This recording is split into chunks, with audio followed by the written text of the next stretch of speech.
Welcome to Chronic Combat Conversations, a live look at our best bets, picks, and predictions for every UFC event.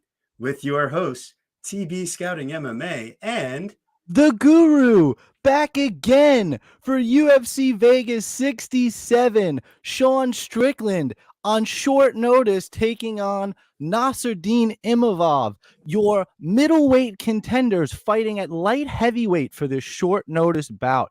And speaking of short notice, we got Lou Betcha on the pod for the first pod of 2023. How does it feel, man, kicking off season 3 for us, Lou? First how do you feel? Thanks for having me. And as you guys told me before we started, congratulations on over 80 shows to season 3. That is an incredible accomplishment. You guys are two of my favorites in the community. You always crack me up, even though one of you is an Eagles fan. I won't say which one as we hit playoff time. I needed the vacation. I'm sure you guys did too, but I'm really happy that we're back to break down this card. It's kind of an interesting development. It's developed a little interesting. Be honest. We're happy to have fights, but this is hot garbage. I love it. I love hot garbage. I'll say this. The typical kind of cards that I like to bet the most are the ones like I like close line cards. I don't like betting a lot of chalk. right. And one of the things there's going to be some examples of this. I want to say this. I've tweaked some things in my gambling. I always do every year. Now I'm in my 70th year of gambling on the planet. One thing that I'm trying to get away from this year more in MMA is trying to cut down money lines by taking the distance props against guys who are undefeated on the regional scene. I will just, as one example, this Preston Parsons Evan Elder fight is like a perfect microcosm of my year, where he had 12 minutes of arm triangle chokes on Elder, and the guy was undefeated on regionals and refused to quit. Right. The bet looked right, but didn't work out. And the thing is there's some spots in this card where you have big money lines where if you want to do in the distance, you can cut them down. But is it worth the risk? Because we really don't know some of the how these guys can deal with adversity. So that's my that's kind of one of my tenets I'm going to be following this year as we break down this card. All right. I love it. And to honor you guys, a big rarity for me. A little pokey. I got to honor the guys. All right. So, and in honor of Chronic Combat and our new short notice main event, PC Strickland, he makes his return to the graphic. Dude, it's crazy. He's the last card of 2022, takes the short notice opportunity, is now the first card of 2023. I mean, it's just it's wild stuff. PC loves Triple C. I didn't know if you guys knew that. Look at that gentlemen. shirt he got. Look, he even did that custom for him. All right. Well, anyways. Photoshop. All right, here we go. Well done, Lou. Hell yeah. We love Lou joining the party, baby. Well, Here we go. We got the party getting started. We got Sean Strickland kicking off the year for us after closing out the last one. He's minus 105. We got Nasruddin Imavov at minus 115. I think we agreed Sean American Psycho Strickland was the nickname we were going to go with. And Nasruddin Imavov, what are we doing there, Guru? What's floating your boat? It's the Russian sniper, my friend. The Russian sniper. I thought he was French. It is a good question. It is a good question because he trains in France. He emigrated to France. The question is, who does he truly choose to represent? Well, he's still representing MMA Factory. And here we are. We got over 4.5 at minus 105, the under 4.5 at minus 125. I mean, this is short notice madness right here. And quite honestly, I feel like breaking down this fight on a normal technical thing just might not be the right thing to do. Because I really think Strickland's volume and, look at this. We got a new stat display. Imavov has never landed more than 48 strikes from distance. As you look, distance landed.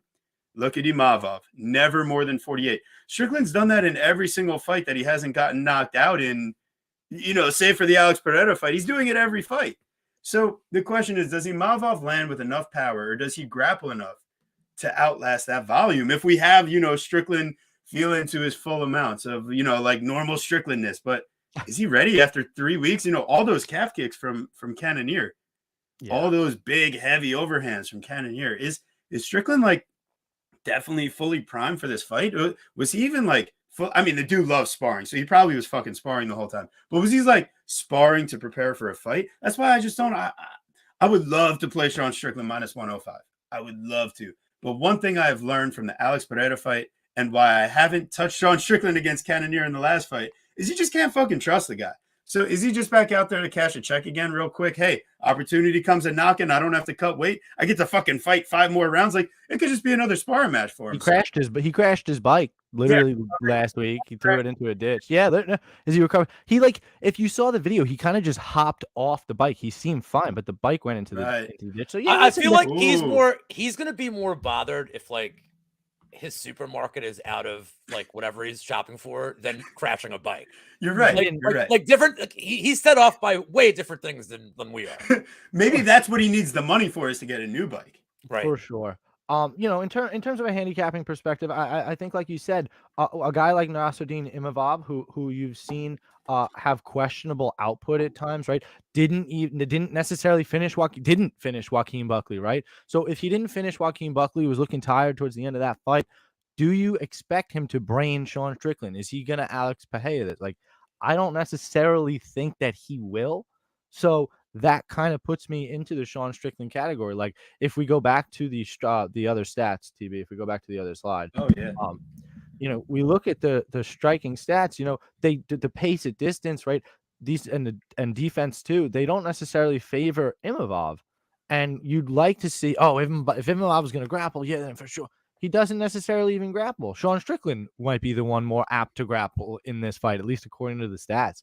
So I certainly like Sean Strickland here, but for the reasons that you said, short notice, 205 pounds now, could just be cashing a check. Like, I don't necessarily want to put my highest bet on it, but what I do like, and I believe TB held off on saying, which is very nice of him, we like the fight to start round 4 prop. -132 on DraftKings. I think that prop is I think that's easy money. I think you just lay that nice. And it could be one of our favorite type of stacking scenarios. Fight to start round 4, fight to start round 5, fight to go the distance. I as you would generally tell me, I don't hate it. So see, how does that feel, Guru? But I do hate you. So that yes. All right, fair enough. Well, Lou, now that we've circled around the drain on this one, what do you got? Any crazy props for us? You got anything good on this fight? Because I'm a little tentative to go heavy on this one. Well, I'll just add to the party. I don't hate it either. Ooh, I don't hate it either. And not only do I not hate it, I like Strickland by decision as my play in this. I mean, is Imavov's resume, like, you guys broke down the fight? I want to look at, but like, the one thing we didn't talk about is Imavov's strength of schedule. In that Buckley fight, look, man, Buckley's all right, but he was running away from him in the 3rd round. Like, it wasn't just his cardio. He knew he was in danger. The Shabazian fight, he's kind of sloppy and mistake prone, and like the Heinisch fight, like, I mean, come on, like, look, he's looked okay against like okay competition. Like, nobody's like, this is just such a massive step up for him. I don't really care about the short notice for Strickland. He's not, again, these are not the kind of things I ever worry about with him. It's when he's like, oh yeah, like, I'm going to go to the ground and get submissions. And then, like, he's not even attempting a takedown. That's like, so, but I think this is a step down for Strickland in a lot of ways in terms of somebody that has like a well-rounded skill set. Not to say Imavov isn't well-rounded, but this should be 25 minutes of striking. I do think it goes the distance. I think over 3.5 is a nice, safer way to get there too. But I think Strickland takes over late. And that's my play. And I'm just going to add, like, my 60-second DraftKings. Since Monk's not here, my partner is not here. In honor of Monk, I'm just going to do the quick DraftKings takes here. I think Strickland at 7,700 is great. Just to quick explain this, like, you scored on takedowns. I was asked to explain this on air, but striking, like, volume striking matters. 5-round fights that are going to go the distance always matter. You can rack up more points. Strickland's volume numbers, I don't think he gets finished. I think he can get you at least 40, 50 points at that salary. A decision win for him means he probably landed 130 strikes and he got to win. You're looking at over 100. I think Strickland is a must play on the DFS side to get to a lot of this weekend too. So All I will right. have some picks and some DFS picks that differ. I know we love the DFS picks. Quickly, I want to throw out a prop, and I think we should turn to some of the comments here and Mhm. shout out a couple people and answer a few people. So Sean Strickland round 4-5 decision plus 195. Like That FanDuel. FanDuel, like that Wow. is not a bad line to me. That's at all. tastiness. Yeah, so that's something that interests me. Yeah, I don't see him getting a flash knockout. No. I mean, just Strickland doesn't have that urgency to get it done in the first. No, but I do happen to like it because I mean, if decision is only plus 260, plus 195, it's like, yeah, why not take 10 minutes? Yeah, Right. I'll take it. And then yeah, I mean, and then to shout out in the chat here, we got a bunch of awesome people in the chat, Mischief, and a bunch of other awesome Headley one, thanks for hopping in. You must be one of Lou's dogs. Don't recognize the name, so we hope you're enjoying the show. And 205 has a favorite Imavov, help his cardio. Strickland doesn't cut much to make 185 anyway. That is true. Strickland doesn't cut much, but you have to figure he's probably walking around at like 200. I can't imagine that extra weight helps Imavov at all. Maybe not cutting doesn't, but he was preparing to cut. So I don't know how much any of the change helps him. Oh, and Justin, what's up, dog? Oh, that's interesting. And then what's up, Justin? Good to see you. Excellent. Decision only for Prince of Mischief. That is interesting because I did kind of like a club and sub for Imavov if he's gonna get a finish. So final word before we move on from this fight. This year we are gonna start tracking our individual picks against each other for the year. So we'll recap on the next week's show how we do our first week here. We are subject to change our picks based on weigh-ins, everything like that. We'll post what they are on Saturday. But tentatively right now, my pick is going to be Sean Strickland. Yeah, agreed. All right. So, and Lou, it sounded like you were on the same path there, my friend. So now that we know we are making, we gotta get used to this whole official pick thing. So, but yeah, here we go. So now we got our featherweight co-main event. Beautifully labeled, might I say. That's patting myself on the back. We got TB. Sorry, maybe just as a spitball idea. Maybe we can post our official picks like on our actual website. Ooh, chroniccombat.com. Yeah.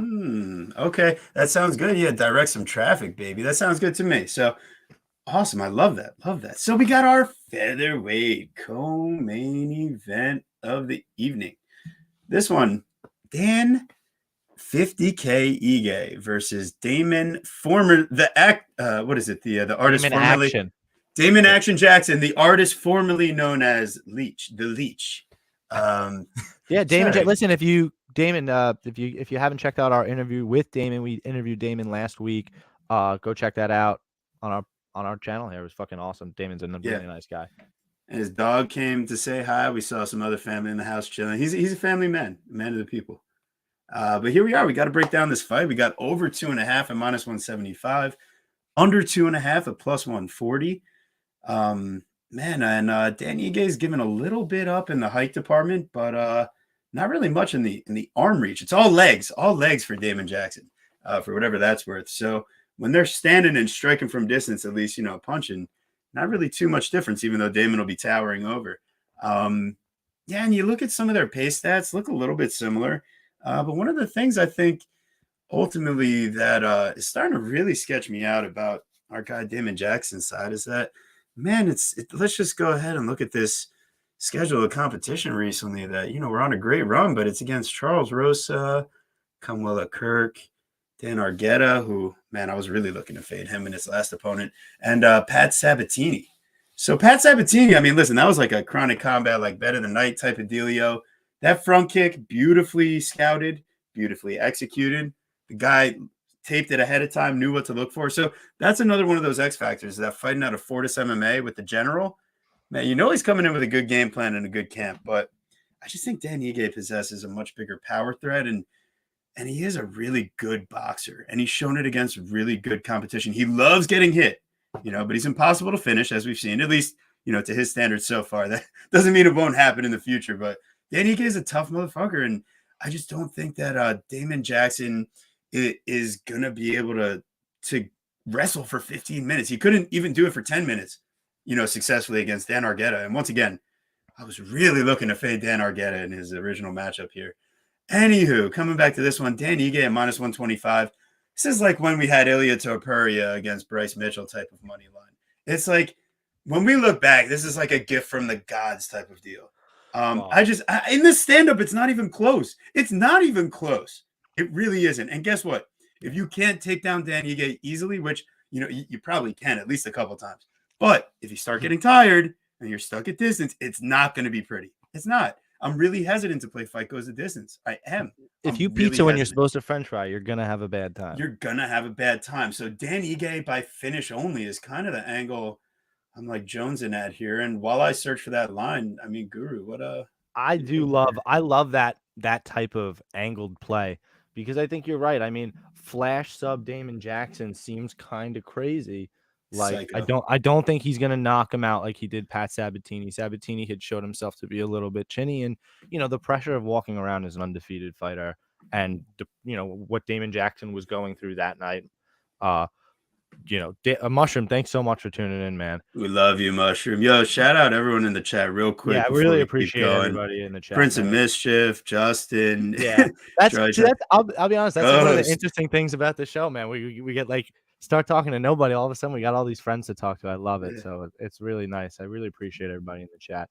Dan Ige, man, he's somebody that, he's on this losing streak, but you see somebody like Brady tweeting out, is Dan Ige a bum? Like, and you know what he's angling at. You know who's not a bum? Dan Hooker. Right. Dan Hooker's not a bum. Right. Dude, Dan Hooker was our smash, but I loved Dan Hooker.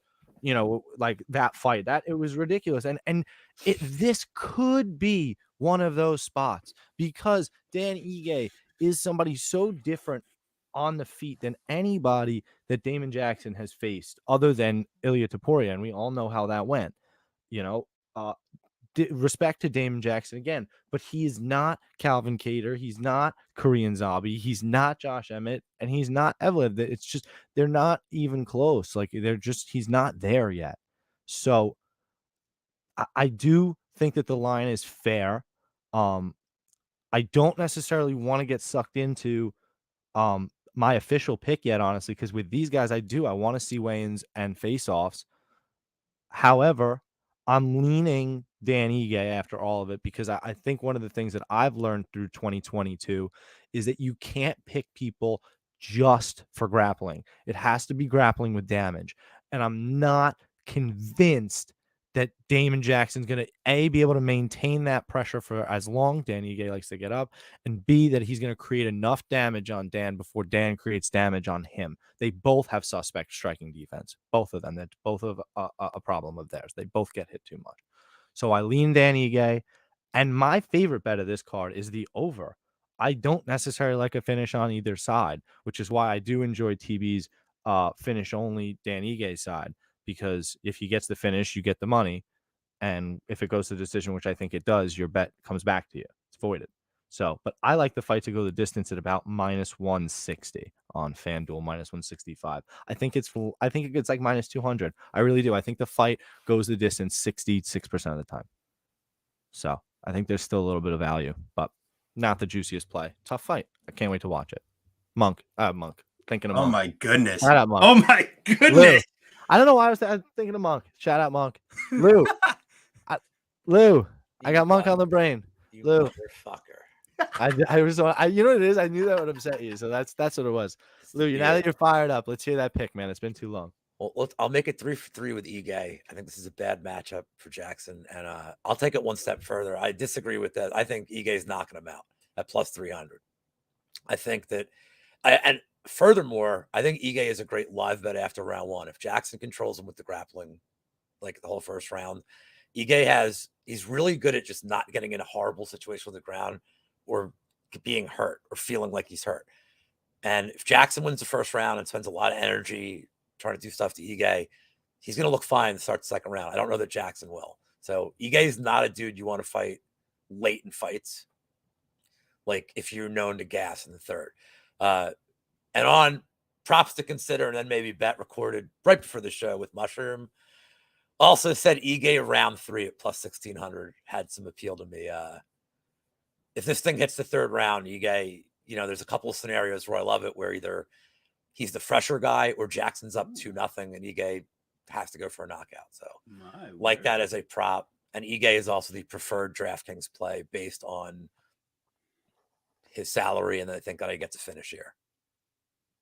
All right. I love that angle. I really think Ige's hands are like, he hurt Josh Emmett a couple times, and really earned the respect. He arguably could have won that decision. I know Guru's going to tell me no way, but Can I ask you this? When's the last time do you remember seeing Ige in any kind of serious trouble in a fight? Serious trouble. I don't mean losing, but I mean see where you were like, oh shit, he's getting like put out. Barboza, that was it. Okay. I mean, that was it. That was it though. Right. I mean, like, but that's Barboza. I'm saying for the most part, that's what I'm saying with Ige, like, his durability is great. Like, so if he's in the third round of this fight, he was getting punished. He was getting punished by Korean Zombie, but not damage. Not as much damage as more like just getting mauled on the ground. I don't know, man. I don't know. And then if you watch the UFC Destin Josh Emmett, I mean, you get into a fight with Josh Emmett, you don't look good after. So well, I mean, does, but that's kind of Calvin Kattar fight. Calvin Kattar fight didn't go well. Okay. Well, I'm historically with Ige, I feel like he's super durable and kind of stays out of bad trouble. So I would never debate that. Nobody's debating that the fact that he's durable. He's tough as nails. He's got. So you said you like this going the distance. Yeah. You said you like this fight going the distance. Well, if this goes the distance, that means it has to go to the third round. Yeah. And how good do you feel with the Jackson ticket if this fight starts the third round? No, not as good. You've seen he lost the round 3 to Dan Argueta. How could you feel? That's what I mean about that. So that's why, like, there's a lot of ways you can win this one, and I think the KO is going to be live either way. And I was going to ask you just from a DFS perspective. So you think that because it's going to be, because I don't play DFS at all. So you think because it's going to be like a longer fight and Ige's going to win, that he's going to accumulate points by landing strikes? No, I think it's his finishing ability here at his salary. Like, he's like, his salary's pretty low, so if he gets a finish in like any round, he's going to pay off. He's going to get like allotted a certain amount of dollars, and you get to buy people for your team, right? Yes. Yeah, that's so fucking wild. And you get points based on what they do. So getting finishes is valuable. There's appeal to playing Jackson too. He does get control time. He does get takedowns. He is active on the ground, so he racks up points in every category. Who is cheaper on the points thing? Jackson is, but I still think that he loses. I don't think this line's accurate. I think Ige should be a bigger favorite. I think Ige should be a way bigger favorite. And this is somebody, and I like Damon Jackson. Like, I love I love Damon. So I say this with no disrespect to anybody. It's a bad matchup for Damon Jackson. And I also think that nobody was beating him that night when he fought Sabatini. Like, he obviously he was fighting for something a lot more than, anybody else that storybook endings. Yeah. Right. So like, he was like, that was a dude on a mission. Yeah. Like, just to because I mean, you don't expect him to like run across and just start knocking fools out the way he fights. All right, so it was so impressive. Like, it was crazy impressive. Do you approve of the Josh reserve? Oh my God. Do you approve? Is this the Josh? I don't know if he knows Josh. He probably doesn't drink wine. Are you a wine? Bro, I'm Italian. Of course. My last name ends in a vowel. Betcha. No, I'm Italian. Yeah, drink. I don't know. Does it get you drunk? Manja. It's wine. Like, yeah. All right, fair enough. Well, hey, this drunk conductor is taking us. I'm like a super happy wine. I'm a super happy wine drinker. That's why, like, I totally. Damn. I'm the only one without a beverage. Should I get one now? Wow, you're not beveragized? I mean, I have a water. All right, well, go get a beverage. Let me get a clean intro on this fight. Sheesh. All right, go ahead, Doug.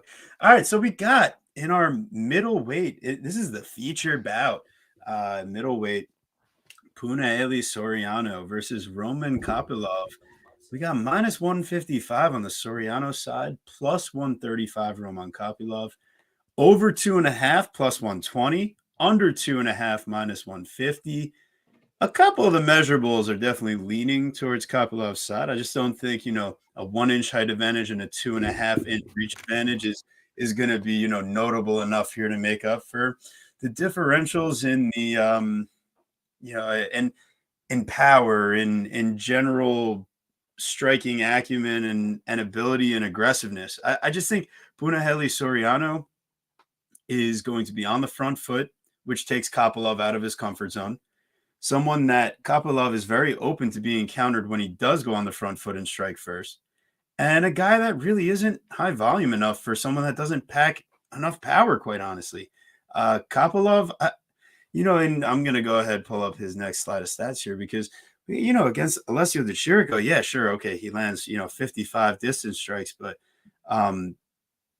it's also against someone that wouldn't normally have quite the power threat that you're thinking about in the boxing. But even so, I mean, Kopylov is getting hurt in some exchanges by Alessio Di Chirico. And if he doesn't beat a guy that throws his gloves down and retires after his last fight, I mean, what is the line that we'd be seeing on this coming in here? Quite frankly, I mean, we're talking about a guy that lost the striking bout to Carl Robertson. I mean, I get it. You either submit or get submitted by Carl Robertson, but so if you don't have the submission in your game, but like he got outstruck from distance by Carl Robertson, who doesn't throw volume. No. And I know he's got the kickboxing background, but like, come on. Yeah. So overall, Punahele Soriano, I mean, he's probably just gonna knock him the fuck out. That's my prediction here. Listen, Nick Maximov had the constant wrestling threat to keep Punahele Soriano from being comfortable at all times, from working into the gas tank. Dalcha, he had the power threat and the wrestling threat to kind of keep things. Brendan Allen had a huge height, length, reach, and overall grappling advantage. Right. I just think Soriano has an advantage just about everywhere in this fight, except for a couple inches in reach and an inch in height. Minus 155. I mean, that's what I was about to say. So if we could play devil's advocate for even a moment. All right, go ahead. I'm sorry. So, right. So Kopylov he's got a 2.5 inch reach advantage, which is fairly significant. He's an inch taller, right? And what I do think about Kopylov is he does, his striking game has gotten better as you've seen him come up. I think he's gonna have the speed advantage over Puna. So that could be a problem in terms of you're a little bit longer and a little bit quicker. The problem and why I'm not on Kopylov is that, like you said, I just don't think that there's necessarily enough volume there. The stats kind of agree with that. The power advantage is significantly on Puna's side. And, and the reason why maybe Puna is not favored more is that you want him to fucking wrestle. And the stats say he doesn't. Like, he doesn't. He doesn't wrestle enough. And, you look back at his fight, maybe they haven't lasted long enough for him to wrestle, if that's how you want to go about it. But like Nick Maximov, right? He doesn't shoot in two of his fights. And Maximov, he's just too busy defending, right? Yeah, but why would you shoot on Maximov? He's got the advantage wrestling. Right. Well, so that's just bad news bears. Like, it was just same thing. Brendan Allen. Why would you shoot on a guy that has the jiu-jitsu and wrestling advantage in his back pocket? But like Dusko, he shot a takedown. Well, and before he knocked him out. Dalcha, he did a level change and shot a takedown, and then used that to gain an advantage in the striking. So, and he talks about having an advantage in that department in this matchup too. So what you're trying to tell me and our viewers is that you don't think maybe he's had the opportunities to showcase his wrestling? No, I just think that he knows enough to at least mix in a couple level changes to get the guy thinking about it, so that when that overhand or left hook comes through, but he's only attempted three takedowns across 5. Right, but he only has like 8-minute average per fight. And I'm not saying that I think he's going to volume wrestle his way to a win. I'm just saying he's got the power. He's going to be on the front foot. But if I could tell you, if I could guarantee you, right, crystal ball, if I could guarantee you that Puna wasn't going to wrestle, he's not going to shoot a takedown, or what do you line it? Do you still really like Puna? Yeah, no, I mean, I think he just knocks him the fuck out. Quite frankly, I hate Kopilov's. Like, I think his distance defense is good, but his pocket defense is fucking terrible on the counter exchanges. Lou, get in here, buddy. I know you. I know you've been waiting. It's frothing at the mouth. Well, I know how much you like. You bet this like pretty hard already. Like, I know you have this. You posted this on like Twitter. Yeah. I mean, Like, so you this hopped is in. this is the TB spot. This is TB's. I found a line that I thought should be minus 250, quite frankly. And that's why I give him some pushback, by the way. Here's the thing. I don't grade Soriano that great, but I don't think Kopilov's that good either. And the one thing I've noticed about Kopilov does not like dudes pressuring him immediately. And if there's one thing that I could probably count on in this fight is Soriano just like immediately being aggressive. And I think like, I don't know that this fight's going to last long. I think Soriano could like, that aggression is going to, Kopilov's been in trouble in every goddamn fight he's been in. Like, so that history tells me Soriano's going to have one good round. Soriano has one good round in this fight, fight's over. Like, that's what one good round from Soriano is. So I think he gets him out of there early, and he's like a massive DraftKings play for me too. He's first round knockout for him is going to get you a ton of points. So, and I don't, like I said, this is, I don't like, I've been pretty good historically with like Puna fights. Like, I think I got his last 4 right. So I've read his fights right.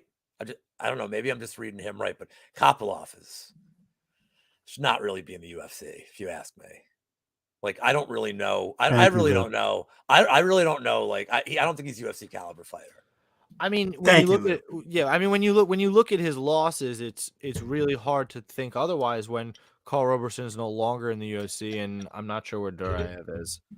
Let's talk post. He's still getting his face healed from was it the Buckley fight? Yeah, Buckley. Probably.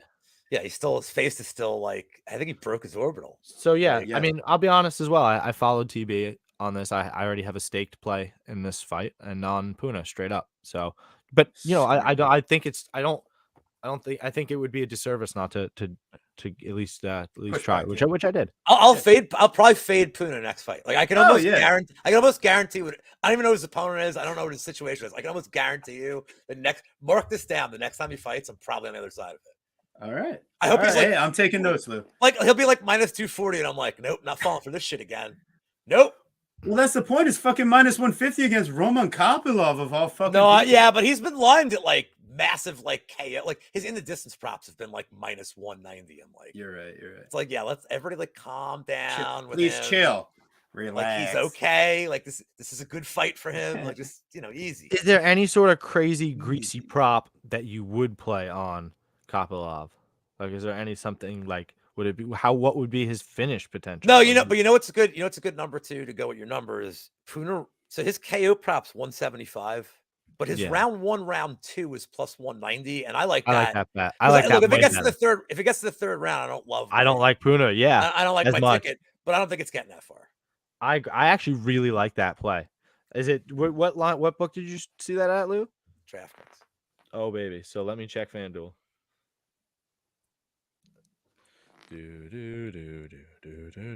What? I mean, this could literally, and like for DraftKings, plus 170. What'd you say? For DraftKings, this could be the fight that like breaks the slate. Like, he could just like, if he gets he could get a 1-minute finish here. Like, I think that's actually live for the style. Oh yeah. So so I think like Puna could like completely. I don't know. He's gonna do the same thing he did to Dalcha. That's what Dalcha hated. Like, as soon as he was aggressive, he retreats, man. Like the aggressive. And I think they like him. Don't you think this is kind of a showcase fight for him a little bit? It is. He's a contender series, right? But I mean, like when they made this matchup, like, let's get him a win. Yeah, for sure. Like, you'd like to think it's certainly a winnable fight for him. And what I will say as well is that he is childhood friends with Dan Ige, 1, and 2 has Eric Nixick in his quarter, who's a fucking beast. So maybe that's the theme of the night. The friends are gonna both win. I mean, the Dan Ige Soriano parlay could be quite interesting if you want to get really nutty. Ooh. Well, we're moving along, fellas, because this is the fight that the people have been waiting for us to break down. It's the clinch box fest that we've all been waiting for. Caitlin Vieira versus Raquel Pennington. Minus 120 Vieira, plus 100 Pennington. We got Rocky versus, is Caitlin Vieira have a cool nickname or not really? I haven't had really any inspired TB nicknames yet. I feel Fenomeno. That's all right, I guess. But yeah, I mean, listen, Vieira's gonna be not really that much taller, longer. I mean, it's all within an inch. It's and she's 3 years younger than Pennington. So overall, I mean, her pace is a little bit higher. But she doesn't land as much, and she gets landed on more than Pennington does at distance. So, I mean, realistically, it's just a super close, super stupid fight. I can't plant my flag anywhere because it's honestly just stupid to do so. They control and get controlled almost at the exact same rates. It's just a split decision waiting to happen, and I'm not fucking doing it. So unless we bet, fight to be a split decision, what is it, plus 350? Is it, is that our line here? Because I'm not taking this out, but officially we got to pick one. So if Ketlen Vieira can get controlled in the clinch by 40 billion-year-old Holly Holm, Raquel Pennington's even better at that. And she actually deals out knees and elbows and like good body punches from the clinch. So I'll take Rocky Pennington here plus 100. Now she's at dog odds. It's a little bit more attractive to me. So it's a sketchy fucking fight. Just take split decision. Yeah, you split decision plus 350. I really don't. I have the exact same sentiments. I almost, I came into it kind of wanting to lean Ketlen Vieira, Right. but that's maybe because. And listen, I rewatched that Holly Holm fight with. I'm listening. I watched with a completely open mind. I swear, I really did, and I tried really hard to focus through that whole boring ass fight. I did. I watched the whole thing. I gave round 2 to Ketlen Vieira, and maybe 5, but not really. Holly Holm won the fight. I don't even understand. I don't get it. I don't get it. So, yeah, you make really good points. If she can get clinched, that's literally what Raquel Pennington does, except different than Holly Holm. Pennington actually likes to throw strikes in the clinch as opposed to just holding her there. So, Lou, what do you think? So I'm not bound by the rules where I have to pick a fighter here, right?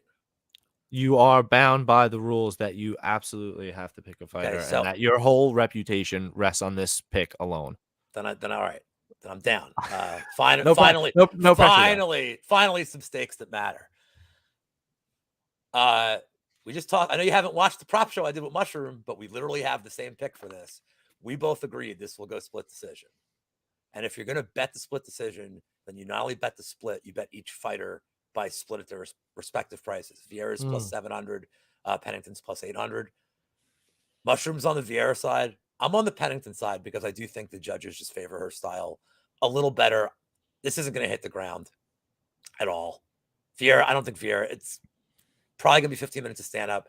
Pennington seems to win some good moments that the judges like. So give me her by split. Plus 800. I mean, it seems you do after you pack it, you ship it. That's what you do after you pack it. Ship it. Is there any chance that there's a finish on either side? Because minus 300 to go the distance. Why isn't it minus 600? I think they both have slight finishing equity, like probably more than people realize. Yeah, probably Pennington more than Vieira. Like I like Pennington's boxing. Like really crisp. I think it's so underrated. Agreed. 100%. I mean, look who she's fought and not knocked out. It's like, oh, look, she doesn't have power. It's like, dude, really? Like, I mean, she's fought the toughest people in like her losses are Andrade, Holm, Nunes, Durandame, and Holm again. Those are her last 5 losses. Yeah, and like Durandame is like kind of tough to finish too. Like I'm saying, Pennington, she does have she's underrated power.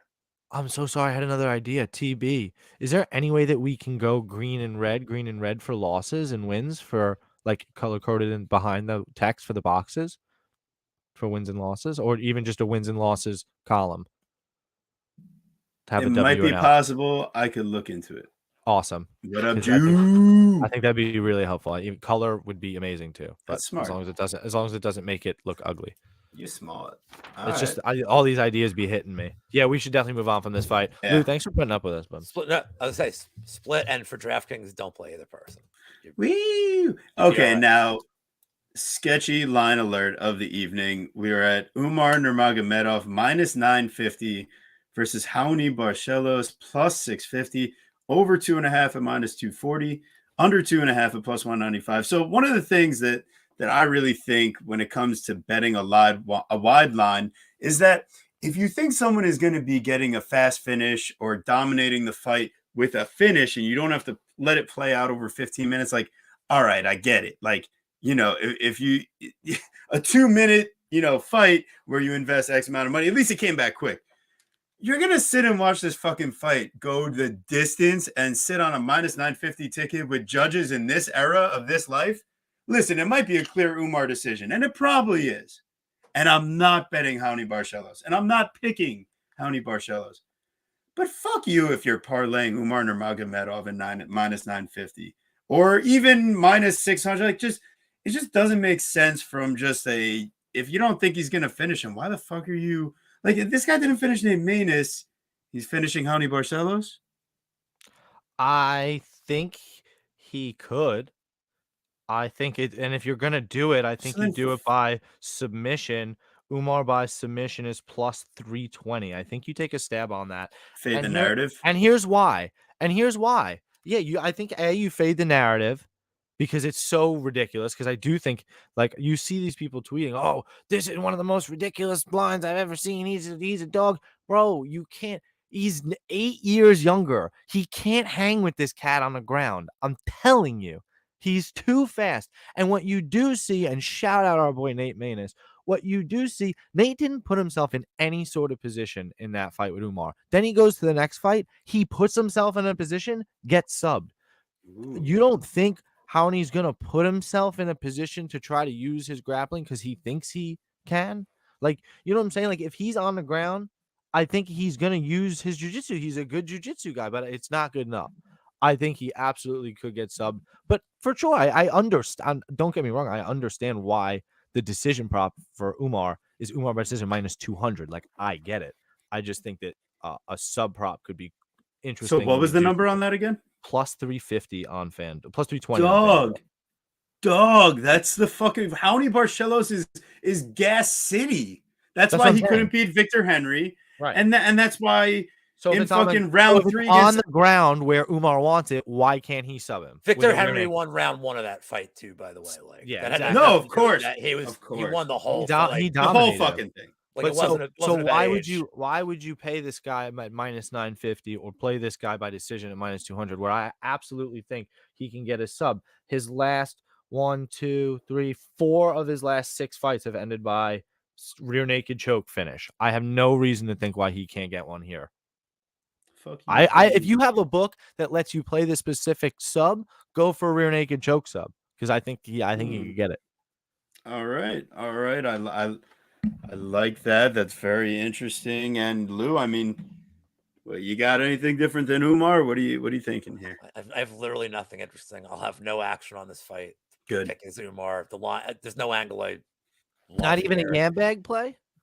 No.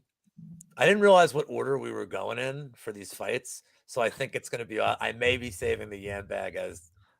Oh baby! I may be saving it for the very last fight we're going to cover. Oh baby! So just make sure. I don't get to look at stats. I don't get to look at stats when I break stuff down. There we go. Oh! I thought you said you had nothing to say. Well, dude, I mean, I was saying. But for no action, but for DraftKings. Oh, okay. All right. He's one of the more expensive people on the roster, but I mean, every way he wins this fight, he's going to score a lot of points.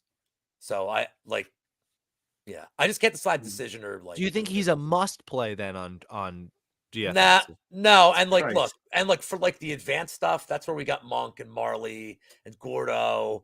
Like these are like the big guys. Like listen to them, not me. But you have to have some of them in your lineups. Like as terms of like how you weight it percentage wise, if you're doing like 50 lineups, that's for them. But if you can get to him, I don't even understand that. So if a buy-in is $5, you're saying 50 lineups, you pay $250 worth of lineups. Some people, that's what people do. Like, see, like that's what I'm saying. So somebody like me doesn't even let me line up with 2 on lineups. the low. I don't even have a chance. Yeah, but there's a lot of contests that are just single entry only. So that's all I really like to do, dude. Look, it's less money if you win. Look, you're not going to win like the $1 million, but I don't care. Like I'd like to win $1,400 on $10. That see now The you single have entry, me- yeah, the playing field. Now Yeah, you like- have me I like that. I don't like cheater pumpkin eater. I Guru. like that. You have me Guru, interested. you want, dude? We'll talk like offline. Let's do a lineup. Like, Yeah, well, I'm interested. but Oh, like, baby. and dude, it's like a cheap thing that but it's exciting. $5 or $10 lottery ticket, I'm in. So It's great, and it's a lot of fun. I'm in. It's so much fun. like to, I single entry only though. I don't fuck Yes. with cheater pumpkin eater. yeah, but you know what makes it fun? Then you're rooting for other fights to suck. That's You're funny. like, no, they can't score. I don't have any of this fight. Like, no, I don't have any to score. I like Oh, that. okay. So whenever we want a fight to go the distance when we're watching live, I don't know, a little buzz, a little, little high. Oh, I'm like, no, don't. keep Yeah, your yeah.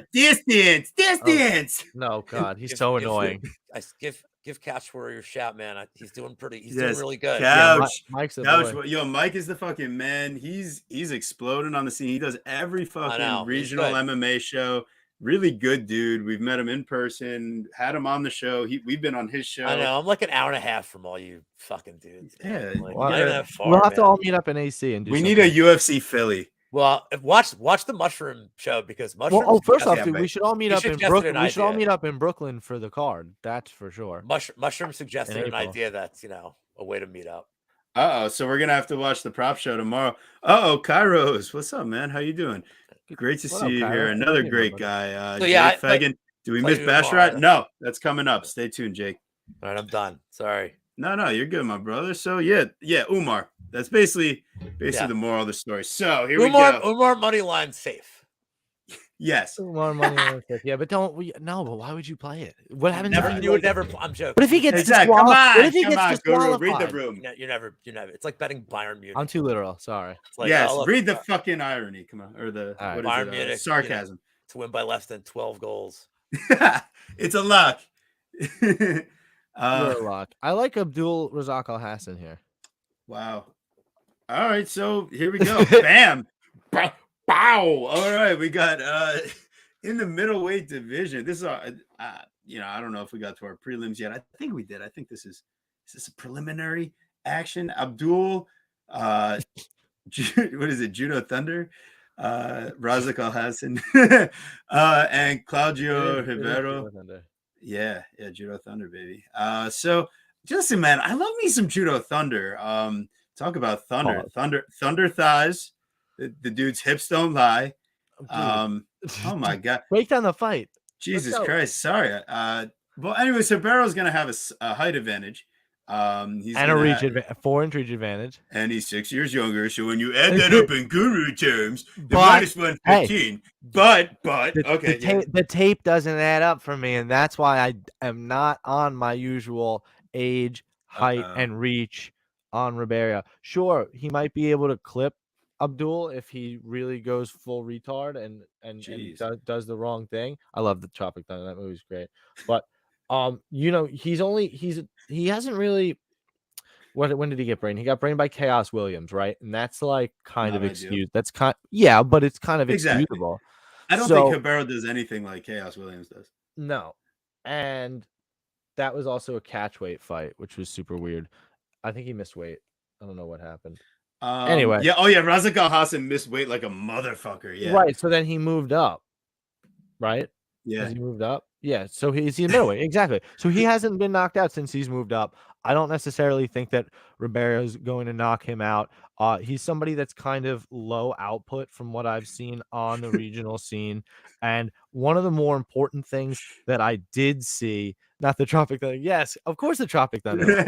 One of the things I saw from Claudio is that he can get controlled like against the cage, get taken down. His only good fight, right? He's such a low level of competition. His fight was again in Future MMA 13. He fought this guy Albuquerque, 24-20. Dude is 40 years old.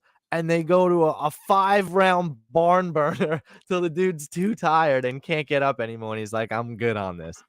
And that's his ticket to the Dana White Contender Series, where he brains the dude because the dude throws a spinning back fist completely out of nowhere, throws himself out of position. And he's like, oh, there's your chin.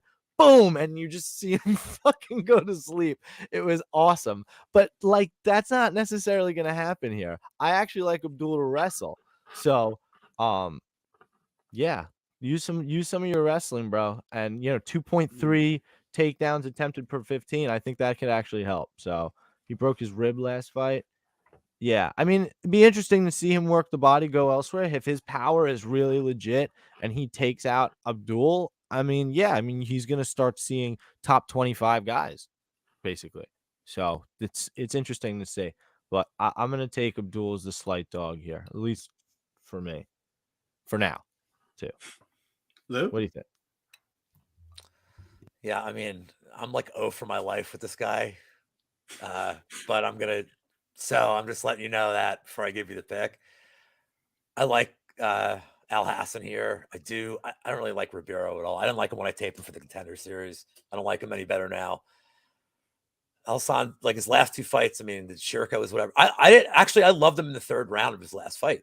I know there's no moral victories, like I get it, but he won the 3rd round against Buckley. His cardio looked like he was the fresher fighter in the 3rd round. I think that's like getting glossed over a lot. Like he was going for takedowns in the 3rd round. Like he was pulling stuff out of his bag the last time he fought, even in a loss. I was probably more impressed with that fight from him than any other fight he's been in.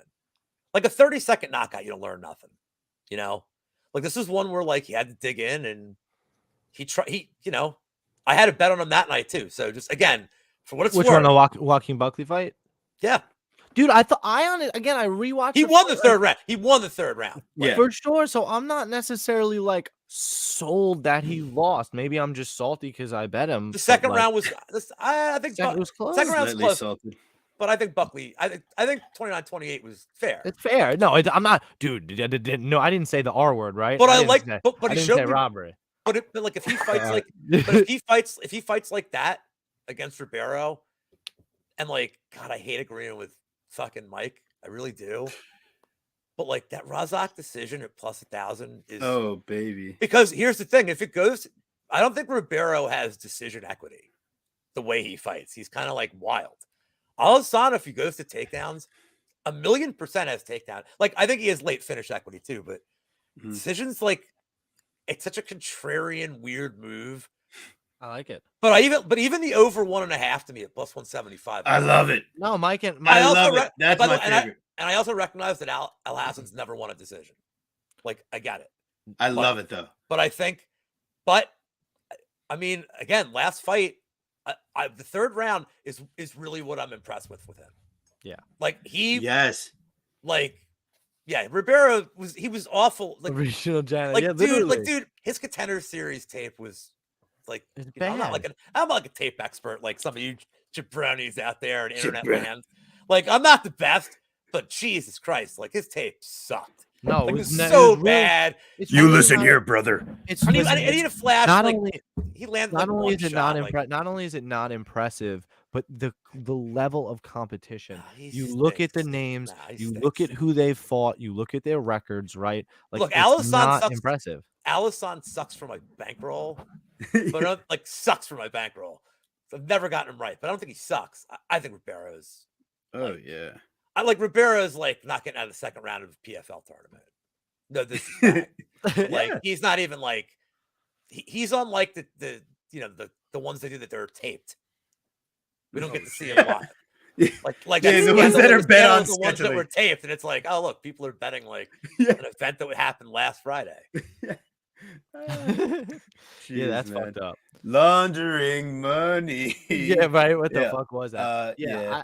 I like Abdul to By the way, he's a solid DraftKings player. but I really his love salary's that. cheap, and I think he's going to get a finish. So I do. Oh, think, really? But So if you he, like him for DFS? I think he's going to get a finish. But if he gets a decision, it means he was probably getting a lot of takedowns. Like he's racking up a lot of points that way too, with control time, and Right. so I think like all his win conditions score very well, and I think he wins this fight.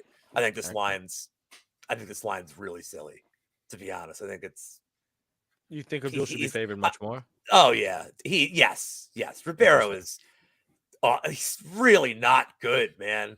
Yeah. No. Like he's not. I mean, He's not good. the guy he fought was Villanueva. Was Apparently, he just retire. He should retire for losing like that. Couch Warrior and I earlier in the week on Twitter were literally talking about how we thought that the fight was. We loved the over 1.5 and how. It was I do. hard to- I think Alessan's going to kind of I think if it's like round 3 is viable, I didn't even look at the odds because I realized they're probably gonna give me like 750. They're gonna be something like awful for a For what? round 3 prop. You could do like round 3 decision. You could No, do no, Abdul I Razak no, I want Hassan. to. No, You dude, want to I be a want, sicko mode. right. I want to. Right. All That's right. what I'm You saying. want to win fucking money. That's what you want. I want to lube bet. Look, I want the Okay. one night I win. I'm like, like DM for VIP. Al Hassan by to win is in round 3 is plus 1500. Ooh, Al Hassan KO round 3. Oh well, spicy. give me one moment, sir. No, dude, I feel like I looked at this. There's no way it's like.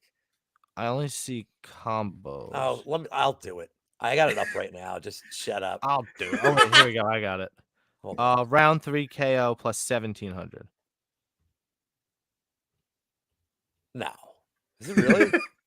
Yeah, here. I got it up right now. Plus 1500 on DK. Yeah, all right. What'd you Plus think it was? 1700 on FanDuel. Yeah, I mean, All right.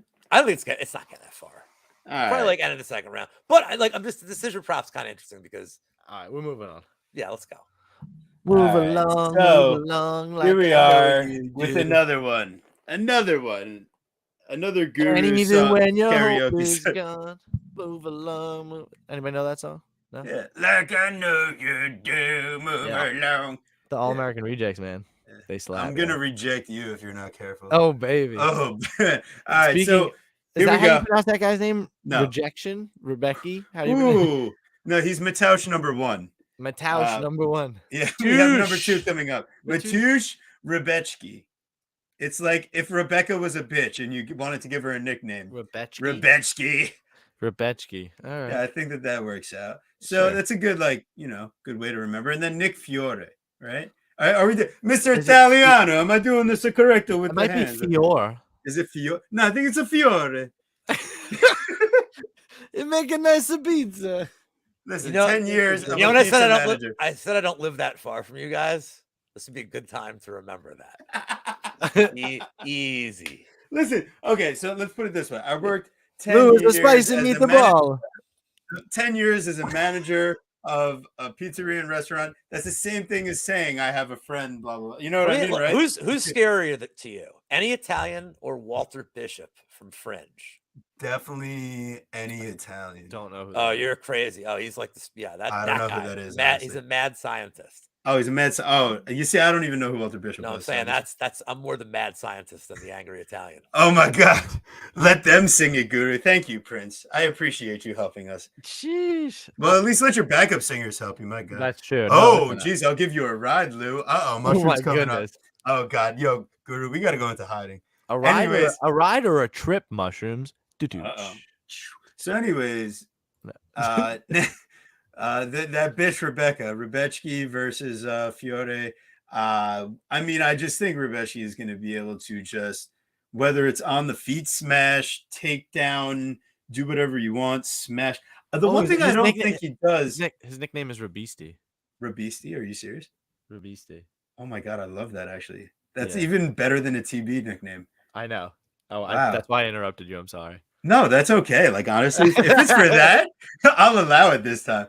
I love you. All right. So, anyways, my prop here, though, is a Rebechki knockout plus 100 because Fiore is, he's got a real solid grappling background out of Gracie. He's black belt. He's also a New England cartel participant. So, the way I see it, though, is, I don't know if I want to play the over 1.5, under 1.5, whatever. I'm not sure how quick Rebechki does it. And I hate round 1 or 2 minus 190. I hate that so much. It's just it's not friendly. So plus 100 on the knockout. That's where I'm like, all right, I'll like have a degenerate play. But so obviously my pick is Rebechki. Go ahead, Maguru. Yeah, it's fucked because I couldn't really find any Fiore tape. Other than some amateur fights, and I don't really know anybody else that found the tape. So unless you really know too much about him, I'm not sure how you can bet him. He's a jiu-jitsu guy, likes to use some top control, wrestle. Striking seems fairly green. That's really all I know. It's tough, right? I kind of want to bet the under 1.5, but like maybe he survives somehow. Maybe he uses jiu-jitsu to survive some of the wrestling of Matoush for a little while, and maybe the over 1.5 is like the fucking play. Maybe you fade the narrative a little bit there, and we see this guy get extended. What's fight to even start round 2? Maybe I don't even want that full half a round. Maybe we just finally see this guy to start. Round 2 to start minus 136. Yeah, I'm not really even that interested. So, I hate whatever. it. Yeah, it's honestly, you were saying it right to me off air, TB. It's like you can't play it. Minus 740 means it's basically baked into every single fucking prop.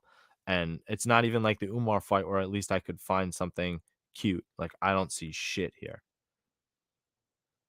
I found Lou. He's pretty cute. Oh, baby. He's very cute. What do you got? I have no bet here. I can't bet this fight. There's nothing to really discuss that you guys didn't say. I'll add this for the DraftKings side. He added all like the high salary guys you have to spend for. I like him the least. I don't think Fury is that good, but Why do you like him the least? because so it's the higher. So do you understand how salaries work? I assume that you want to get lower salary people with more value because then you have more money to spend on Right. other people. So he's the top value. He's one of the top valued guys like to pay up for. Right. So for him to pay off his salary for what he costs, he really needs like a first round knockout. Interesting. Like, unless he's going to go to 14 minutes of grappling and find like a round 3 sub. I was just about to say, because if you thought that, like the decision prop at plus 330 could be like, damn, maybe it's 15 minutes of grappling for this guy. And maybe Nick just survives somehow. And we're like, wow, the guy that's never been past round 2 minute before round 1 he's all of a sudden he's there. He's in the 3rd round. No betting interest here because I really don't like these kind of bets. But I will say that I see Mushroom losing his mind in the chat. This was his yam bag. Because that's interesting. And he you know what? Watch the show and find out. He said he's using the Wheezy and Lou yam bag formula that we talk about, like the science behind it. 60% of the time it works every time. No, like you want southpaw versus orthodox, like you want like the open stances, like helps, and then you go through the progression. Like, okay, is it Paulo Costa? Like, yeah, like there's fighters you automatic like there's fighters you automatically bet the deduction every time they fight, but then it's like, okay, could this guy get tired and do cage grabs? Like, are his fingers extended? Like, I mean, there becomes a science, but lefty righty seems to be like one of the more common ones. That's interesting. All right. You don't think dude, I work with a genius. Wheezy's like a goddamn genius. You guys have quite the system. But you don't think not for nothing. I work with kind of a genius too.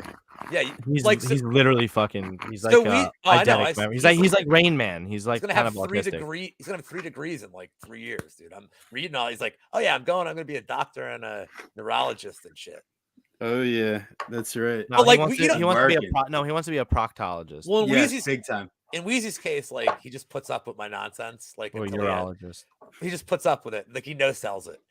And then Wheezy, like, of course, he's like, well, there's got to be like an actual fact behind it. And I'm like, so he's like, hey man, like, how about this trend? And like, this trend seems to suit it. And I'm like, fuck, dude. All right, nice outsourcing the data for this, like, proving my point.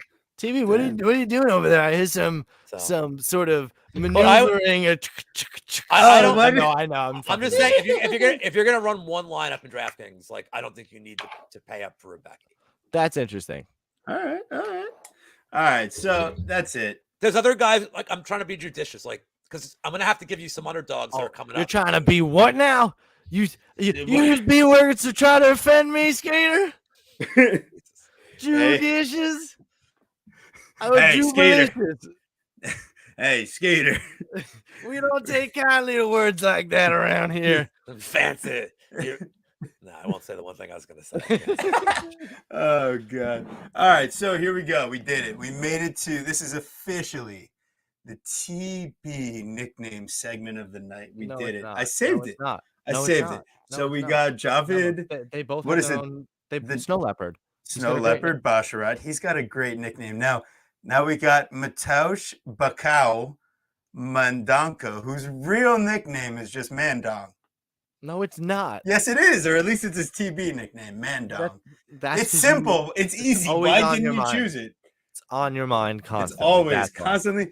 Well, when all else fails, Man Dong. So, all No. right. So, anyways, all right. So, Jesus.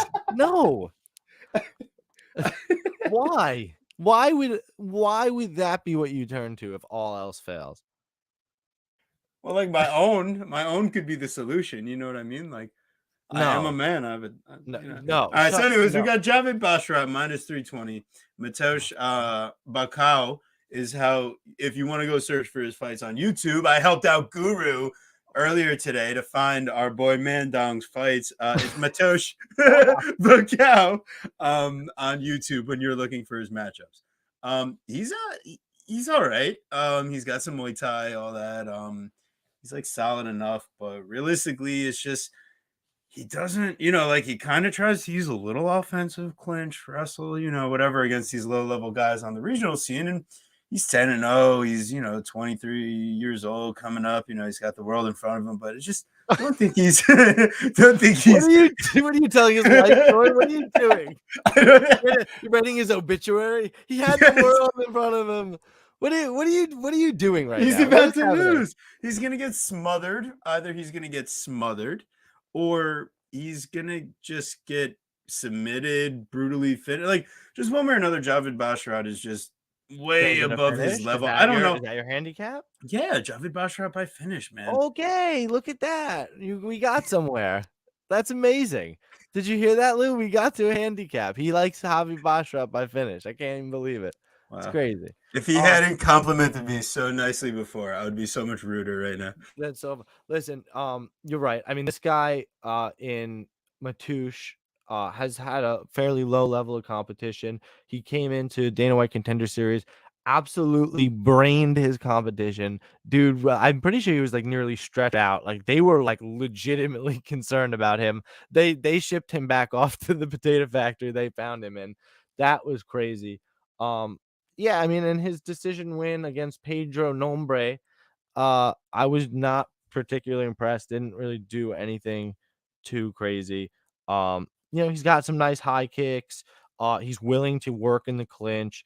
I did see some athletic takedown defense, right? This guy was trying to take him down, Pedro Nombre, and he was kind of like hopping on one leg, standing up. So that was pretty cool. Yeah, and he had a nice front kick. But I just don't necessarily think that you're going to be able to you're not going to be able to handle Javi Basharat here. If Basharat was able to grapple fuck, wrestle fuck Tony Gravely, I don't know how this guy is going to be able to pull it out. And I actually think minus 320 probably still has some value on that. So I would fancy to guess he'd be a high DFS play. What do you think, Lou? Don't sass me. Don't you dare sass me. I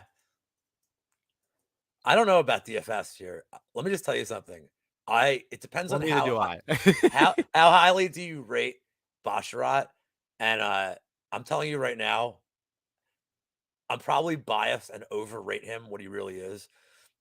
But that Contender Series fight he had against Oren Kalin, where the dude missed weight and called him a fucking terrorist at the weigh-ins. I remember I was listening to I think it might have been Narco and Liam or whatever, but I remember hearing this story and I was like, oh my God, he's good. So he won by round 3 finish. He could have finished him in 2 minutes. He was sadistic. He was like, yeah. Yeah. He's like, dude, he subbed him with like a minute and a half left in the third. He's like, all right. He was 10-8 in him with the guy. So I have like fond memories. It's like actual justice happened. I was great. And he seems like a nice dude. Like the brothers, it's a cool story. I mean, he hasn't shown that he wants to finish anybody yet at this level, though. So this is where I can't back a prop. And as we talked before, Mendonca is undefeated. Correct? I do not like betting finish props against undefeated. You just don't know. That's rule number 1 this year. I'm done betting. I'm done betting finish props against guys that never lost. Even if their competition is lower, there's been no proof they're got a bad chin or whatever. Just lay off it. So I'm laying off this fight. I'm laying off him in DraftKings too because I think he can just win. He's going to point fight him. I feel like Basharat by decision is probably the result here. And it'd be smart of Basharat, by the way. Like Mendonca, he's dangerous, but he's dangerous because he goes one direction. I just think Basharat can like counterpunch him, and then this thing hits the second round. It's like Basharat looked so good against Gravely. He really did as that fight went on. So if he's smart enough to stay out of Mendonca's way in the first round, I think he timed, even if he loses the first round, he'll get his timing. I think he's gonna have a huge advantage on the ground too. So I really like his ceiling in the UFC. Like, I'm not kidding when I say this. I think Basharat like could one day be a title contender. I'm not joking. He's certainly looking like it. I think he's. Do you know what he reminds me of? This is a strange comparison, but like I loved Bernard Hopkins, the boxer. Bernard Hopkins was the master of he was the smartest fighter. That's why he was so good. He was literally smarter than anybody he ever fought. Like his game, just the guy whose game plans were perfect, and he was tough. But I mean, he's a boxer; he's tough. But he's probably the smartest boxer ever. I think people don't understand how intelligent Basharat is as a fighter. I think his fight IQ is like fucking next level. I really do. He's going to fill in the skill set. He's only going to get better, and his intelligence is good. His demeanor is good. I honestly to God think he could be a champion one day.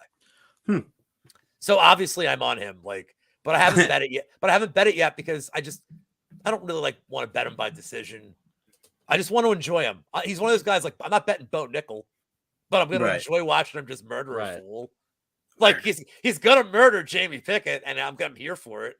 I don't need money on it. I'll just be like, and I feel like that. Yeah, I mean, just a ton of output. Yeah, he really, you know what? I didn't realize how much he put it on Gravely. Just so much output. Put it on him. So much, 130 strikes and 150 strikes. Like, he's much output. Super comfortable from. And the Trevin Jones first round, by the way, was his debut. He didn't do much in the first. He took that round off basically. Yeah. No, I think he was nervous. I don't think he took. Whatever. It was the little. It was his debut, but the Gravely fight. No, man. He was like, he's like, now I'm ready. Let's fucking go. I think his brother being in the league is really good for him too. I think they're going to be a story, man. Javid's better. I think. Yeah, I think so too. And then listen, but it's I don't know yet. Too. I'll be honest here. I saw the Phoenix and Dragon combo. Yeah, that Mushroom posted the other day. Holy fuck! I need to find out if my local place does that. Yeah, of course. Unreal. They do, bro. Like, do it. I know, but like, dog. Like, I didn't know that was a thing. Yeah, it is. Fuck? Yeah, it's just General Tso's shrimp or whatever. It's delicious. Or I know, but like spicy chicken. Yeah, man. Come on. I know. I didn't know that. He's a savage, bro. Come on. He knows how to order. He's teaching me the ways. This is like this Long fight Island. You get Long Island guys, man. This fight is so fucking sketchy. All right, yes. All right, we got Alan Nascimento. By the way, I grew up on Long Island, by the way. That's why I'm. Okay. That makes sense with the Giant stuff now then. Yeah. Are you an Islanders fan then too? I really don't give a shit about hockey. If I'm being fair enough. Amen. Like, I watch soccer and like people like the fucking sport sucks. I'm like, well, cool. Don't watch it. Oh, I like soccer better than. It's like, how about this? That's fucking ridiculous. Then how about this? Don't watch soccer, and then I don't care what you watch. That's what I think. Like, I like one, I don't like the other. My girlfriend's like huge Flyers fan. So I'm like, I'll watch it if it's on, but I'm like, I don't even bet it. I won't even bet like $1. Fuck the Flyers, but I just don't care. Okay, great. Like I don't care. All right. That's it. Soccer too, though. Fuck that. All right, we got Alan Nascimento's Puroso versus Carlos Hernandez. What's the official nickname, Guru? Nothing for Hernandez. Nascimento is. I just said it. Puro. Oh, so I tune you out most of the time. Wow, unbelievable! This fucking guy. At least he admitted it. Versus Carlos Hernandez, former MLB pitcher, right? Yeah. It's a nice transition. You're making a funny. legitimately former college soccer player, I believe. Yeah, I know. That's what I was gonna correct I you with, and then I know. realized you were making a funny, and Yeah, then whatever. exactly. And I was gonna. And You almost had severe egg on your fucking. Yeah. I'm gonna show you something on your face, and Oh. you're gonna like it. You see what I have to put up with on a consistent basis, Lou. You see, and viewers, you see what I deal with here. He's constantly threatening, like he's like fucking Louis C.K. out here with me. He's essentially constantly threatening to pull it out, constantly threatening to do stuff. This guy, he's always telling me about it. I'm not just threatening. No. I can't confirm. He's never actually done it. We don't need to cancel him. Did you guys It's like the just a Louis threat. C? Did you like the Louis C.K. show? I didn't watch it. I I've never watched seen it. like a little bit, but it's just like I don't watch too much TV or anything. So I just got him to watch The Sopranos. He finally finished it. Next, Yes. I want to watch Peaky Blinders. yes, Okay. So maybe that's where my Italian prejudice is coming in right now. Dude. The best show, the best one season show I've ever seen is Wayward Pines. If you just want to burn a weekend, Okay. it's amazing. And the best like ridiculous show, like long show that nobody ever talks about, that's the greatest show ever, is Orphan Black. If you've never seen Orphan Black, it is like at every. I remember I'm old. Mysterious. No, I'm old. I've seen TV since it was like, like 8-inch boxes on a Right. kitchen. Yeah, man, I've seen the growth. All right. I've watched a lot of it. Yeah, I think Orphan Black is like the most underrated, and it's got something for everybody, and it's amazing.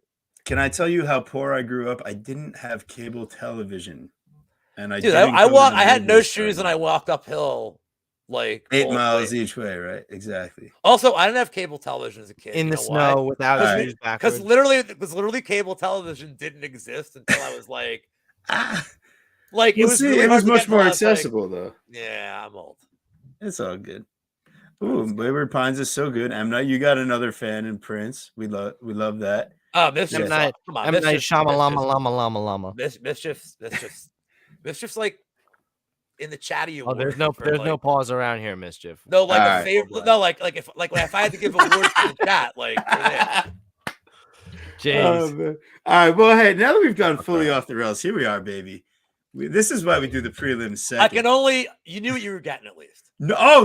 This is, hey, and listen, you guys man. are worse than me. Like, I was just going to say, I was just talking about Mandong. So, I mean, if anything, enough with you in the Mandong. Yeah, I was going to say, I contributed to this party plenty on my own. I was just saying, now that we're fully off the rails. Since you guys keep saying dong, can I just tell you, you want to, like, do you guys play poker at all? No. I did a little bit. Not really. If you ever play poker, nothing annoys other like I played for, like, I'm not like a guy's played twice. Nothing annoys people more. I always like, if I go all in, I literally put it all into one stack and I'm like, donger. Like, that's what I do to push my money in. And people like, because everybody's like, it's a serious game. Then I'm like, donger all in, bitches. Jeez. They're like, what? And I'm like, yeah. But then like nobody calls and I'm like, yeah. All right. So we got. You mentioned dong. Hey, I have to up my game with you guys. Fair enough. We're bringing it to the table. We got Putter Oso and no and Carlos Hernandez. Yeah. So now that we're back, we made it. Carlos Hernandez, man, he's down for a firefight. He really is. And Nascimento, he loves to control or be controlled. So, very interesting. The guy, he in the Jake Hadley fight did a great job of, just asserting his will and just showing that he had a little bit more grit. So I think, the -330 is a bit criminal unless we're thinking he gets 15 minutes of control here. I don't really think that's what's going to happen. Not that much. No, I mean, Carlos has got pretty damn solid takedown defense, right, Guru? Yeah, I actually think I like Carlos Hernandez here. Right? Just because of the line, like, it doesn't make any sense. I'll take it. I think it's kind of an overreaction to his last win against Jake Hadley. And yeah, I mean, he's not really striking. It could be a little Claudio Puelles type situation here in terms of like just totally inept on the feet. And Hernandez is somebody that, you see through 135 strikes in his debut against Victor Altamirano, a split decision win. That fight was fucking so close and weird. That's one of those fights I really don't envy the judges and just feel like the sport is so weird and how it's really so subjective that you really just don't know. It's really, really close fight. And I think he's a decent enough fighter that if he can keep the fight standing, or at least get back up and not get submitted, that he's going to give Nascimento a run for his money. And I have no idea about Nascimento's gas tank. I don't know shit about anything. Like, let's see what he's got. Not playing him at minus 340 or whatever, that's for sure. Lou? I like Hernandez's decision here, if I'm being totally honest. And I'm going to tell you the big number and reason why. So, I mean, like, look, losing to Tajir is respectable. You know, like, I know you guys, like, I know your boy, Nate. Nate doesn't lose like that. Like, that was, like, just a crazy impressive. Like, that's the talent level. Okay. He was threw 25 strikes against him, and then he threw 19 strikes against Jake Hadley and won. Like, how do you bet a guy at this number against anybody who throws 20 strikes a fight? I know he threw a lot in the Paiva fight. I get it. But his last two fights seem more how he fights than anything else. Like, Paiva is the kind of guy that makes you throw a lot of strikes. No, dude, and like, you know what I mean? Like, he brings that out. Seriously, not for nothing, right? Okay, so here's what I find interesting. Nascimento, of all his career wins, right? 14 career wins by submission, yet the book has over 2.5 listed at minus 185.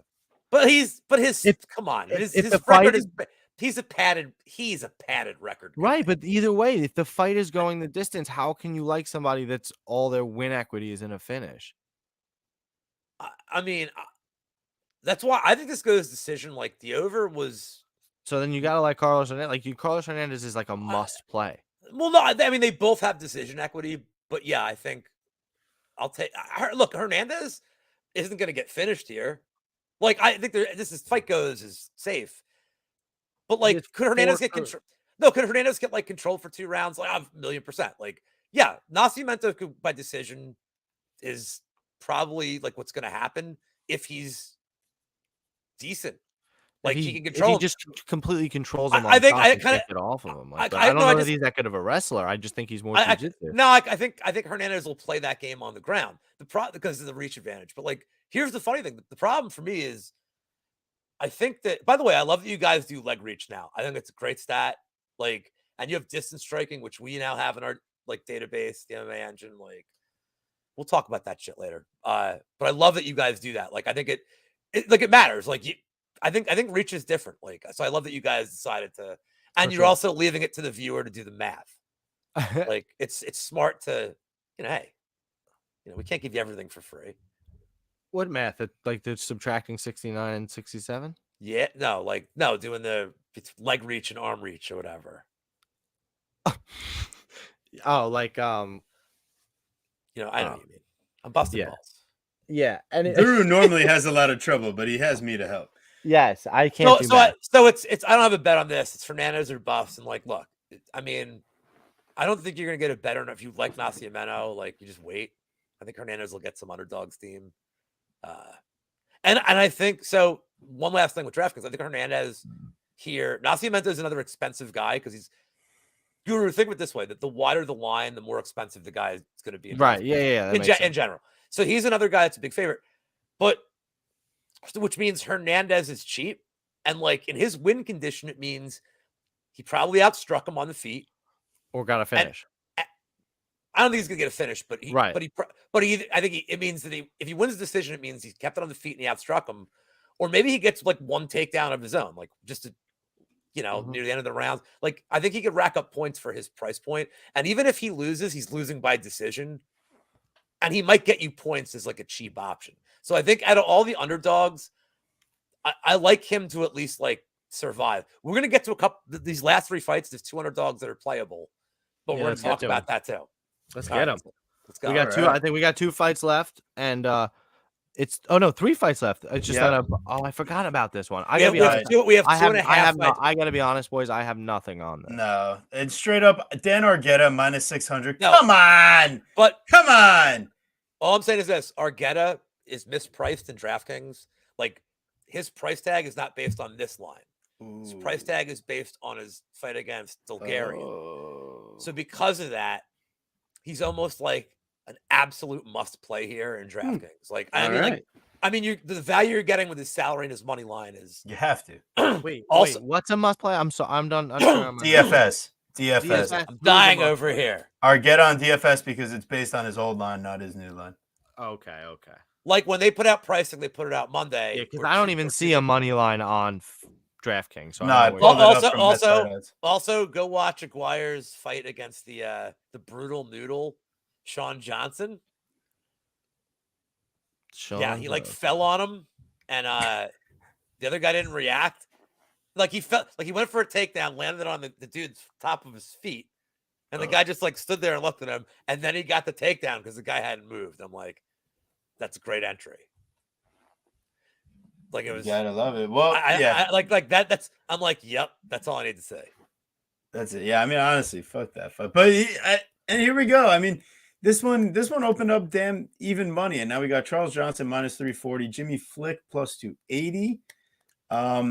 Jimmy Flick looked really bad early against Cody Durden. The over 1.5 minus 135, under 1.5 plus 105. But Jimmy Flick, you never know when he's gonna pull out the flying triangle.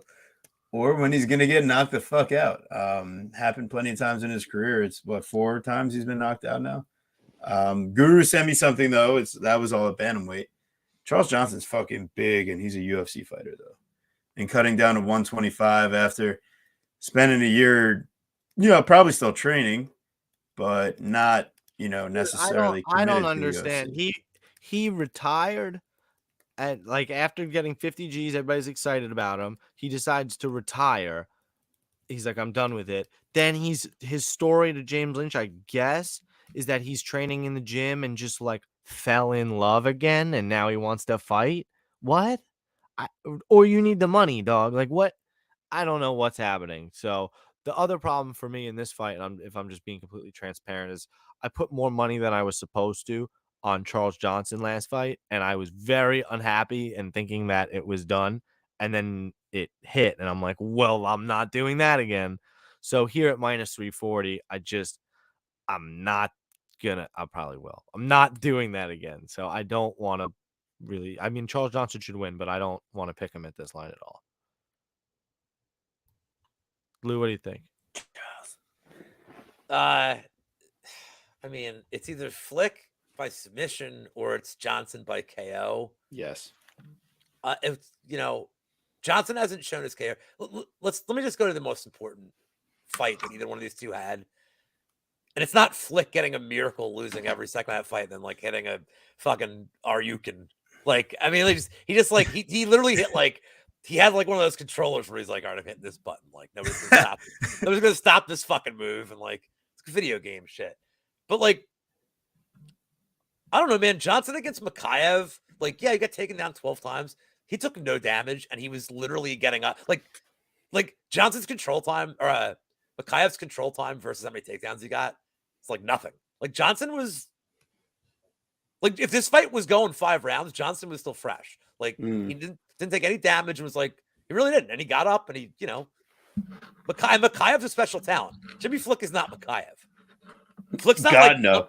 Flick's not like controlling. And like, dude, Johnson's takedown defense, like an LFA, it's like he's good, dude. The problem. Well, his ceiling's not great. No, but like, so the thing, good. the problem with Charles Johnson, and again, it's interesting, right? And it's an interesting distinction, I would say. His takedown defense actually sucks. He gets taken down all the time. His get-up game is fantastic. Well, against LFA guys, he like, pops right back like, up or stuffs it down athletically.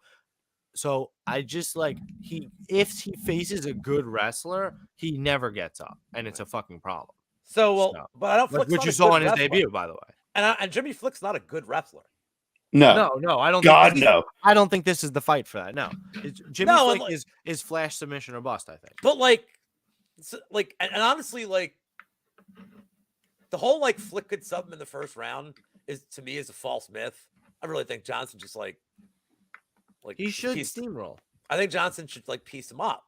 Like, but it's another one. Like, look, man, I bet soccer, I bet NFL Saturday. Like, look, I'm glad MMA is back.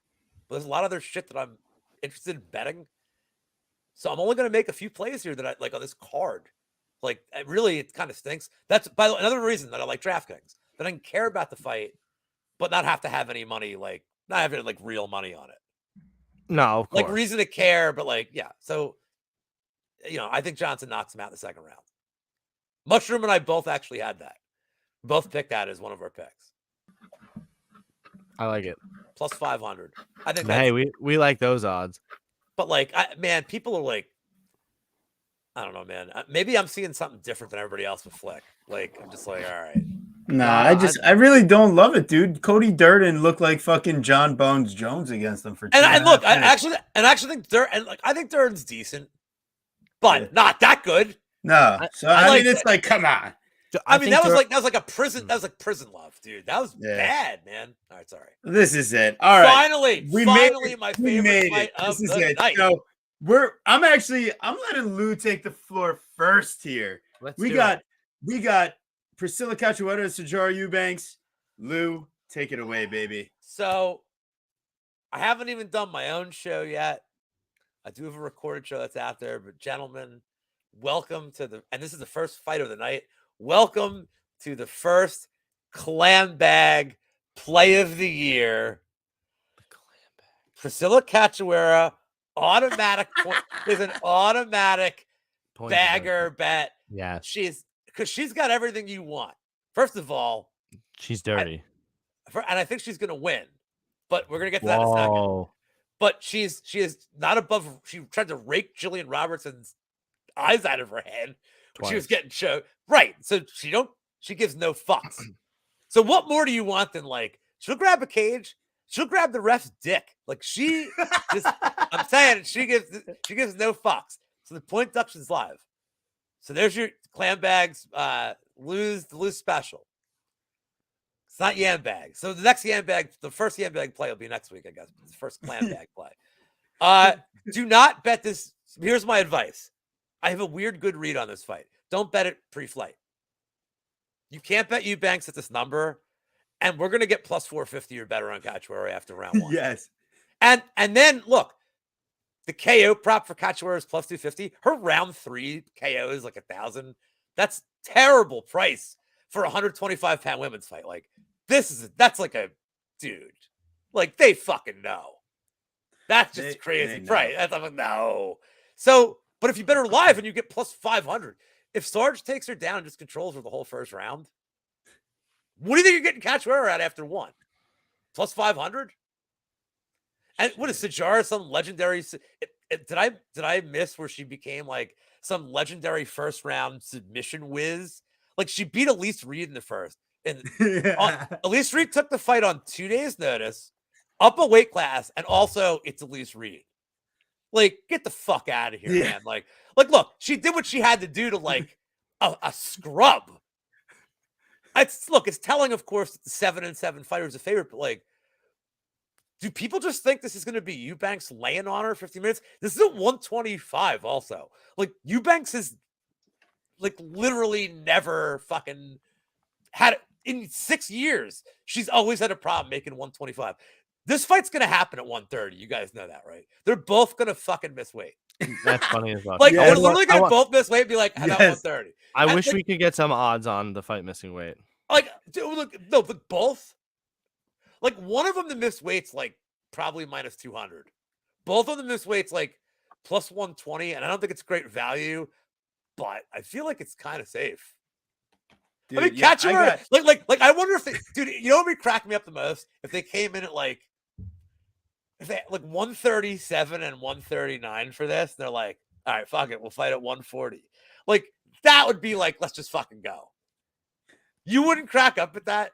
No, that would be. If they're like, you know what? Amazing. They're like, they both tried to like Paulo Costa, Marvin Vittori. Like, yeah, they tried to cheat each other, and they're like, or as the Italians say, hey, we got a call. Hey. Honestly, I mean, Guru, I don't think I could top that, man. I mean, I got the same kind of ideas. I lean Cachoeira at this. I don't know why. I don't. This is my favorite fight of the card, dude.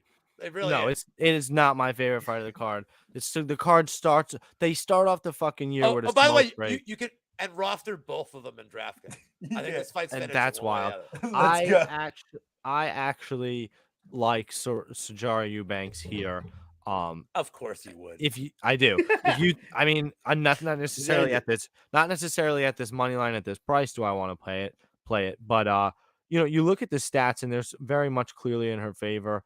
I don't think that she has Priscilla Cachoeira has very good takedown defense. I think Sajara Eubanks is going to use her wrestling and be on top. And yeah, I just think that she's going to maybe win the first 2 rounds. She'll get a little bit more tired. And yeah, maybe Priscilla could tee off on her, win round 3. But I don't necessarily think she finishes her in round 3. I do like that Yambag type play, that Lou Betcha type play. It's really not a say it right or don't say it right or don't say it at all. What is it? It's not a Lou Betcha play. Clam bag. Right. It's a clam. It's the clam. Lou Betcha clam bag special. It's the clam bag. I'm not an animal. God. All right. Well, I think. Ladies and gentlemen, without further ado, who gives a fuck what our official pick is for that fight right now? Until you see the weigh-in, you have no fucking idea what to do. And you'll see what our official picks are. Look at that. So we got our Twitter, Chronic Combat Instagram. So everything that Guru we got the website. You have the website put up there? You don't have the website put up on that graphic. ChronicCombat.com. Please like and subscribe. Oh, it's right there. It's not big enough, maybe. I need Chronic Combat bigger. I need it. I need more. Give it. All right. Anyways. So, I mean, realistically, you guys are the fucking best people in the chat. Thank you so much for joining us. Like, Lou, thank you so much for joining us. It feels fucking great to be back. Honestly, we were doing some shit during the break. Check out all of our interviews, man, because up-and-coming prospects from Dante Rivera's gym, local for us, Eric Nolan, Nick Galanti, and then also, hey, Italian too for Nick Galanti, huh? And then also Damon Jackson interview. And honestly, it was great getting to talk to a guy. Just got to notice about short, co-main event, guy that fighting the week of. This is not something that we've really done as much on Chronic Combat. So make sure you're following our interview series. And then Lou, before Guru does our sign off here, is there anything that you got to say to the fans? I mean, you know where to find me. If you know who I am, you've already subscribed and shit. Thank you guys so much. You two are like legit 2 of the nicest people in the community. And look, there's a lot of nice people in this community. They're a couple assholes. Like, I think you guys from day one, I love these dudes. Like, super nice guys. Like, yeah, like I don't deal like I mean, I'm kind of outspoken about the people I don't like. Like, but if I like you, I'll give you the. I don't. No, I'm not taking up. Just happy hour every Friday. 5:30 with Monk on the MMA Engine. We hit 1,500 subscribers literally when I went to post the mushroom video. I'm like, oh, cool. So we are which is for an idiot that's surrounded by like 3 geniuses. It's pretty good. I think that is good. For like a dummy, like I'm internet legend. Mushroom's gonna have more followers than me tomorrow. Like it's over. Hey, it's over. We're okay with that. But check out the prop show at Mushroom. Like, it was his first show ever. And I'm not trying to disparage any other previous guests when I say this. The most fun show I ever had, and like easily, and like it's his debut doing a fucking show. We had some technical issues, we got it worked out, and then it was like 2 old friends, like no joke, one of my favorite shows. So that's it. Absolutely. Also, just so you know, we need the Grammy music, man. So like some people in this community think they're like, oh, he's probably like fucking 500 pounds. I always said, I'm like, he's probably closer to like Kobayashi. Tune in to find out. I think he yeah, dude. He's literally, as now I'll add to it. I've told all my friends at work, or my coworkers, they call him, all the coworkers at work about him. So we all look at his Twitter and look for his lunch every day, and we all talk about. You know how I'm the one that throws shows off the rails by my like nonsense? Yeah. So imagine if it was like me interviewing me. That's awesome. Like, that's what this was. And I was like, and it was awesome. Like, it was like, I'll have to check it out. Wait, Guru. Because I think we're probably like both the same lightning brain shit. Oh, I'm cut off. Peace. guys. Thanks so much for tuning in. Come on. We will see you next week for UFC 283. Glover Teixeira, Jamal Hill with our boy Kelton. Take care. Best of luck out there, and we'll see you next week.